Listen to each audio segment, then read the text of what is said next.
Hope Cook with Dermcast.live. Today I have Gina Mangin. Gina has been a PA for 22 years. She lives in Orlando, Florida, and she's going to talk to us about her journey to leadership in the SDPA. Welcome, Gina. Hi, Hope. How are you? Great. Thanks for coming. Oh, it is always my pleasure to be here. Yeah. So tell me how you climbed the ranks. How did you start out when you were a... Wow. So I can tell you from the very beginning, and it was my very first SDPA meeting. It was in Tampa, Florida, and I was blown away. At that point in my career, I had been a PA for, I think it was maybe around 10 years or so. Okay. So I'd been to other conferences like the AAPA and things like that, but the SDPA meeting blew me away. Really? Absolutely, with the education and the networking. And right then and there I said, okay, I have to get involved. Yeah. So the very first thing I did was I reached out to my state chapter, which was the Florida Society of Dermatology PAs, and I got involved there, volunteered as a director at large, worked my way up, because I was just passionate about giving back to my colleagues and giving back to my career, because it helped me become a better practitioner with my patients. Yeah, that's true. Then from there, I networked with the SDPA. I started on a committee, and believe it or not, it was the Distance Learning Committee, which is now the Diplomate Fellowship. Yeah. Worked my way up. I threw my hat in the bag for a director at large position and won. And once I became on the board, I just kept throwing my hat in for the positions. Yeah. And here I am now as a past president, so honored to be a past president.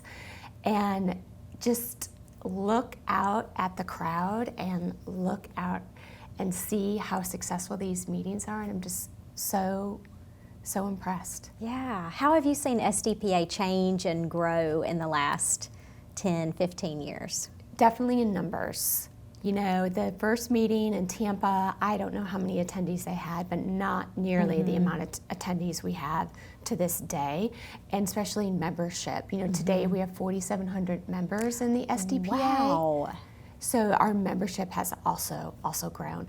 And the education has continued to just increase and improve year after year after year. Will you say more about the diplomat route for people who are like, what is that? Sure. So the diplomat route originally was created as a training baseline, or kind of as a boot camp, because our physician colleagues wanted to make sure that we as dermatology PAs were properly trained. Yeah. So that was something that the SDPA created. So it is tools that our newer derm PA colleagues can use to build their knowledge and the core knowledge that they're going to need to be a successful dermatology practitioner. What are some reasons someone would want to do that other than getting that core knowledge? What are some other benefits? Always a feather in your hat, right? When you become a diplomate, it's an honor in the SDPA to be a diplomate. I'm always one of those that likes putting feathers in my hat. And it's great networking as well, because at every SDPA meeting, they will always have a special reception for the diplomates to celebrate them. And it's a lot of fun, too. It's a lot of fun. And Nikki Beach was a lot of fun last night. So dancing barefoot in the sand, there's nothing better than that. And you get CME credit, right? Oh, absolutely. That's probably one of the most important things is you do get CME credits and you get a certificate. So my office, I love them to death. They have my certificate on the wall. So patients can walk by and see that certificate that I have. That's great. So for people who are thinking about joining a committee or thinking about leadership, how would they get involved from like not doing anything to becoming involved? So a couple of ways. You just go and grab a leader and tell them you want to get involved, right? The other is, I believe the SDPA every spring will do a call for leaders or a call for volunteers, and just throw your name out there, throw your hat out there, and SDPA will put you on a committee. If you want to volunteer And if you want to work, we will find something for you. I mean, honestly, Hope, when I was president, we had the idea of, hey, we love our Dermcast folks that we have, but we would love some fresh faces and some fresh ideas, because we always need fresh ideas, right? And during my presidency, that was one of the things we worked on.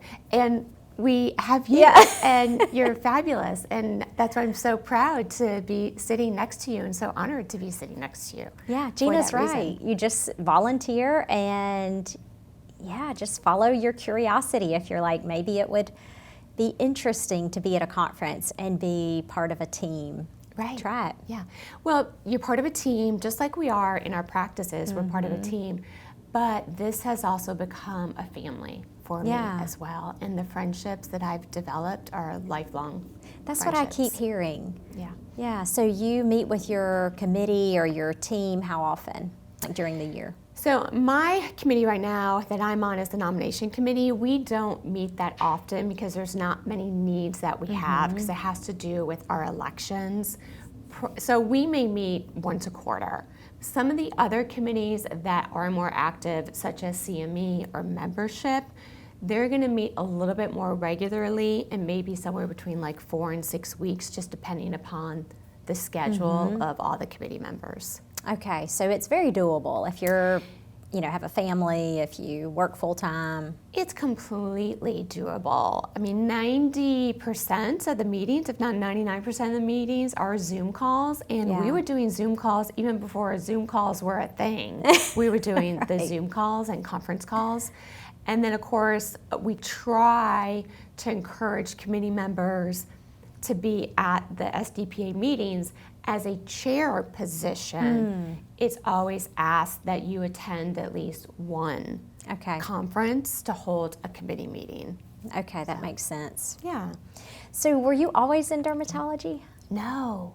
What did you start off doing? So I started my career in gastroenterology. Really? Yeah. But that's what's so great about being a PA is the diversity that we have amongst our colleagues. So I started in gastroenterology, and then I moved over to pediatric gastroenterology. Wow. Then I jumped to pediatric neurosurgery. Gina. Did adult neurosurgery, and then finally have landed and found my home in dermatology, and that was 14 years ago. How did you find the dermatology job? There was an ad. Okay. On the FAPA website. So the Florida Academy of PAs had an ad. And I threw my name out there. I was like, let's give it a shot. And I went and I interviewed, and luckily the physician and I clicked, and I got the job. Yeah. That was 14 years ago. It really is like dating when you start interviewing for a job, and I like how you said we just clicked. Yeah, it is. It is. Yeah. Well, that's why it's so important for us to have that relationship with our collaborating physician, because it's the team. It's the team that comes together that helps our patients for the best outcomes. And you mentioned networking earlier at these conferences. I think that is a huge plus for people who either want to switch jobs or want to get into dermatology. Have you seen that to be the case? Networking is huge, and leadership has allowed me to expand my network.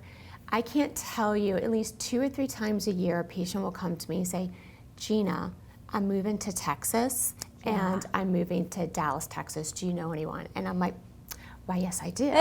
And I will write down one of the names of my colleagues, right? The other great thing is when I come to meetings, sometimes this is the one time I get to see my colleagues who maybe work 30 minutes to an hour down the road from me. Oh, yeah. But it's a great time for us to connect. I was in a meeting yesterday, and it was great just bouncing ideas off about, hey, are you guys doing blood work for this new tick molecule out there? Because we are, and the collaboration and bouncing ideas off of each other. Yeah, love it. Yeah, that's great. Any other tips for people who want to get involved or? My motto was be bold and courageous. That's my motto. Because just put yourself out there.